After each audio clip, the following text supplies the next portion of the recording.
Hi, magandang gabi po sa inyong lahat, and for our third and final reading for the day, gusto ko po naman makita kung ano po ang makikita natin sa third and final reading natin ngayong araw na to ng Lunes. No? Yan. Tingnan po natin kung ano po ang makikita natin ngayong araw ng Lunes. Okay. Bago po ako mag-reading, may reading po kasi ako mamaya, no? Ngayon po ay alas 6 ng gabi, no? So, may edit po ito at mamaya po namin isi-send at ipopost, no?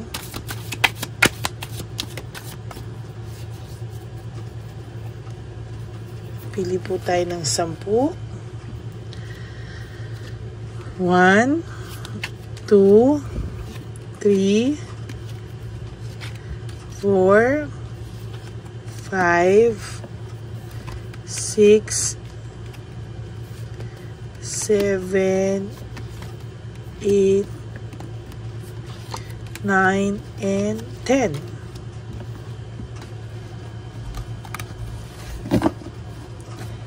Pili po tayo ng 10 dito. Yan.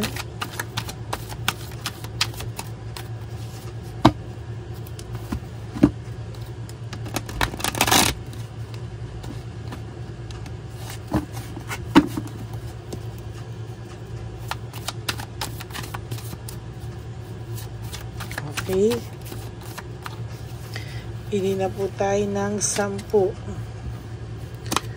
1, 2, 3, 4, 5, 6, 7, 8, 9, and 10.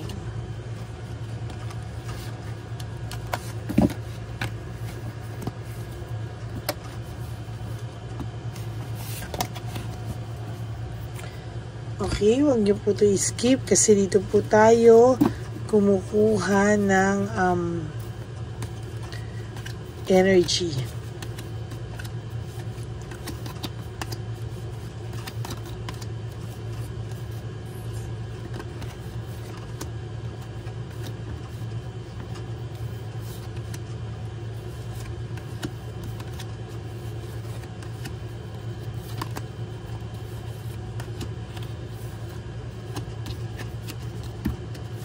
Ayun. Okay. Ay.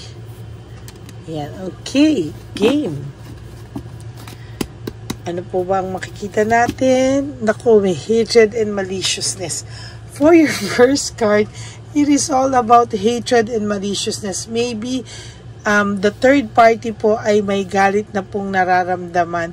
Kahit po may malicious siya, kahit po mahal niya pa po yung person nyo, pero somehow nakakaramdam na po siya ng matinding galit, no? Baka maybe your person, baka po hinihiwalayan siya or binabaliwala siya. Ayan po, no, hindi niya matanggap, no? So somehow parang nakikita ko to, merong matinding galit ang third party, no? Yung person mo po is somehow may self-pity na siya. Gusto niya na pong loss, grief, no? Parang gusto na po niyang mawala sa ganitong klaseng sitwasyon. Hindi na po masaya yung person mo kay Chabilitang Palaka, and same way na hindi na rin naman po masaya si Chabilitang Palaka o yung third party nyo, si Shokoy o si Chabilitang Palaka sa person nyo. It's just that, no? It's just that, no? Sa nakikita ko po ay ego na lang po ng third party, kaya hindi mo po ganon kadaling parang hindi po ganong kadaling bitawan ang person mo, or hindi niya po ganong kadaling bibitawan.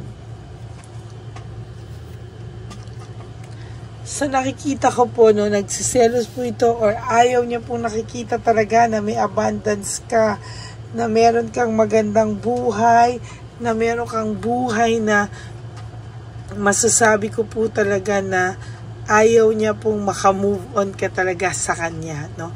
Somehow may galit na nararamdaman sa iyo yung third party mo. Talaga po, sabi sa iyo, I swear galit na siya talaga sa'yo, halos isumpa ka pa niya, pero talagang ayan galit siya sa'yo. Ang pinapairal niya ay galit sa'yo at nagpapaawa effect siya sa person. Somehow po, hindi po siya naniniwala na hindi na daw siya mahal pa rin daw siya, kaya niya raw ilaban yun. Believe ako sa confidence level ng taong ito, no? Nagsawa na rin po yung person mo sa kanya.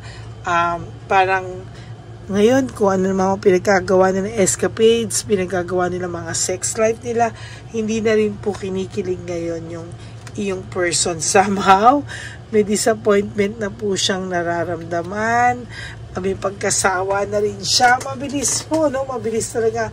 Nagsasawa na rin siya, and somehow, hindi niya po matake, no? Hindi na po niya matake talaga na magkasama pa rin po sila, no? Somehow yung person nyo, o yung third party ng person nyo, yung third party nyo rather, no, ay lumalaban, no? Talagang ang pakiramdam niya, hindi niya daw po bibitawan ng ganun lang ang person mo. Hindi niya po ito para bitawan lang at ibigay lang ng ganun kadaling laban, no? Sabi ng third person mo is hindi daw niya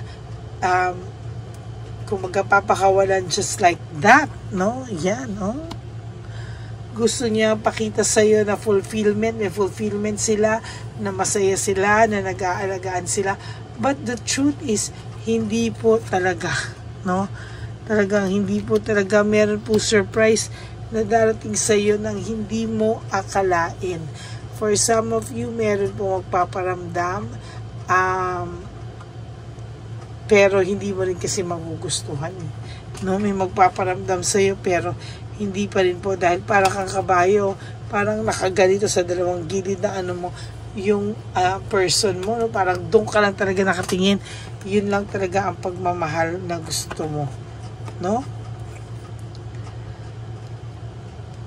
Ay, there's stress, burnout, and restlessness. Sa totoo lang, pagod na pagod po yung tao nyo sa ngayon. They feel very weak, ayan, sa nangyayari ngayon sa buhay niya. Akala niya kasi mas maayos, mas okay magiging buhay niya, pero nagkamali po siya. Talagang hindi niya po kinaya yung bagong buhay niya, no? Kung sa pagmamahal naman po, may pagmamahal po siya. There's love, there's jealousy, no? Mahal ka pa rin naman po niya. Kaya lang po, no, nadadaan na lang po sa mga material na bagay, yung mga patingin-tingin pasulyap-sulyap sa'yo. Yan, for some of you na meron pong mga batch reunion, or meron pong mga inatinan na kung ano-ano, no? Sa nakikita ko po dito, may makikilala po ka. Meron po ako nakikita something about batch reunion, no? Baka from here may makilala ka, baka from here may makapagpalimot sa'yo, dahil ayan po, may love po, may pagmamahal po, and meron pong affection, ano? Medyo magulo po ito, no? Kasi may love, may affection, pero ang taas ng ego, ayaw niyang magpatalo, pero may pagmamahal po siya sa iyo. Ang labo, no? Sabi rin po dito sa baraha mo, no? Sabi din po dito sa baraha mo na hayaan mo lang daw po, no? Huwag kang gumawa ng isang bagay na ikakapahamak mo. Kung may taong galit na galit sa iyo, let it be, no? Let it be. Gusto rin po niya magkaroon ng bagong business kayo, no? Pagdating ng panahon daw na nagsawa na daw siya sa lahat ng to, no? Nagkabalikan kayo, parang gusto niya pong maging business partners kayo, no? Pero sa akin po, wag na po muna sa ngayon. Okay? Clear yan, no? Leaving home, making decision, ayan, pinag-isipan niya po ng bonggang-bongga ito, no, na sinabi niya po na papatunayan niya daw sa iyo na kaya niya pa pong magbago. Ay, ang bigat po ng energy. Simula first, second, and third, ang bibigat po ng energy natin ngayon, no? Somehow, ikaw po ay may clear mind ka na. Alam mo na po ang mga susunod na hakbang mo. Maayos po, no, ang magiging buhay mo actually. Ang tanong lang po ay, sasama ba siya sa pag-asenso o pagtsatsaga mo, no? Parang, or tuluyan na lang po niya talaga ikaw kakalimutan, no? Somehow kasi ngayon po parang yung burden na iniisip mo siya lagi mo, minsan po, marupok, no? Minsan mabuti kang tao na sasabihin mo lang, nahayaan mo na, ibabalik din yan sa kanya ni Lord, no? Pero alam mo po talagang sinasabi ko sa'yo, mahihirapan po ito totally, no? Pag wala ka na talaga sa buhay nito. No? Hindi pong nag-sink in na sa kanya. May iba kasi sa inyo kahit na second, parang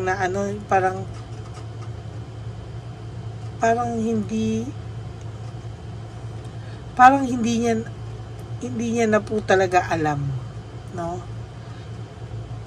Kasi somehow sa nakikita ko po dito, no, ayun, no, hindi niya po alam ang nangyayari sa kanya. Hindi niya po alam bakit siya nagkakaganito. And talaga pong pikon na po ito. Kung ano man po yung tumatakbo sa isip nito, medyo ang lalim, no? Ang lalim. Ay, bigat po talaga ha. Yung frustration po, talaga pong nararamdaman niya. No? Whether you like it or not, nararamdaman po niya yung frustration. At lalo na po kakadakdak nitong third party o nitong ni Shokoy, no? Or si Palakang, Chabilitang Palaka. No? Sa totoo lang po, ayan, no? Sa totoo lang po, sa nakikita ko po, may nararamdaman po akong frustration. Gustong makawala, no? So maybe your person gusto na pong makawala, hindi lang po siya makahanap ng right timing at papaano po talaga niya isasakatuparan.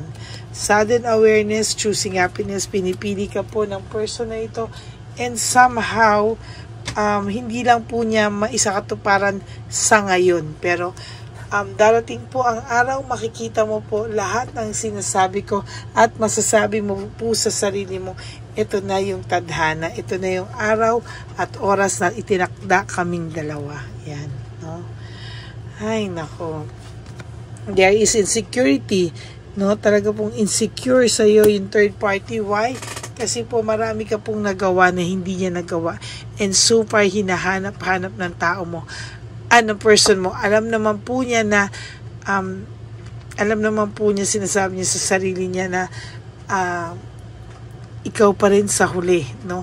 Pero sa nakikita ko po ngayon, mabigat po yung pakiramdam niya, no? Hindi niya po alam ang gagawin niya at yung person mo po ay gulong-gulo, no? Ang dami niya pong doubt sa sarili niya, ang dami niya pong lack of awareness, no? Lack of self-awareness. Pero sa totoo lang po, ikaw lang din po, kapatid, yung person mo lang po ang makakatulong sa sarili niya. No? Kailangan umalis siya sa relationship na to ng lalong madaling panahon, pero parang naaawa po siya dun sa third party kasi somehow parang wala na rin po siyang nararamdamang pagmamahal dun sa third party. Oh my God, sacrifice. Ayan, sige, no? Konting alam ko po na naging martyr ka na at sakripisyo ka na. But alam ko rin po na tinuturuan mo to ng leksyon. But if there will come a time na ito ay mag-explain ng mga lahat ng nangyari sa buhay niya na hindi mo alam na nangyari sa buhay niya, wag mo po sanang isipin na kasinungalingan yun. No, lack of direction, conflict, gusto niya pong matahimik. Gusto na rin po niyang bumalik sa dati niyang buhay na kahit simple po ay may peace of mind siya. No? So, yun po yung hindi niya makuha-kuha talaga, yung peace of mind. There is this weakness and manipulation hanggang ngayon po talaga, no? Minimeditate ka na ng taong ito na hindi mo po siya makalimutan. Until such time, ay naghiwalay talaga sila. Tingnan po natin kung ano po ang magiging desisyon nito. Dahil somehow po, nakikita ko po dito na meron po kayong pagkakataon na makapag-usap at makapagsama ulit. Yan, no? Pero para rin sa ayaw at galit na iintindihan ko din po kayo dahil hindi naman din po biro, no, yung naranasan nyo sa partner nyo. Okay? So that's it for our third and final reading of the day. I hope po na naka-resonate kayo, and if you do, can you please give me a like and comment down below para naman po malaman natin kung ano po ang reaction and comments nyo pong lahat. Okay? Maraming salamat po. And for those of you who would like to have a private reading with me, you can message me po at Lady Lee Elena, that's LadyLy Elena. Nasa dulo po yan ng ating video. Diyan nyo lang po ako makokontak. That's my only official and legit FB account. Yan. And pakifollow nyo na rin po yan kasi pag subscriber ko po kayo dyan or follower ko po kayo dyan, ay nararandom calls ko po yung mga yan. Okay? So, ano po ba lagi kong bilin sa inyo, no? Just stay happy for today. Just wake up and sleep na nakagawa ka po sana ng 3 bagay na magagawa mo para sa iyong sarili. Okay?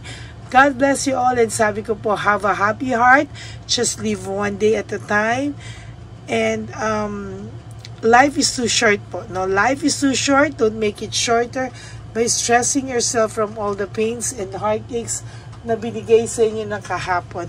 Just surrender everything to the divine universe and just let go and let God write your life and love story. I will be back for another readings for tomorrow. Wag po sana kayo mawawala. And of course, I would like to take this chance to thank all of you, yung mga solid and loyalista daw po natin, because ang dami nyo pong messages sa akin na hindi kompleto yung araw nyo, pag hindi nyo naririnig ang boses ko, etc.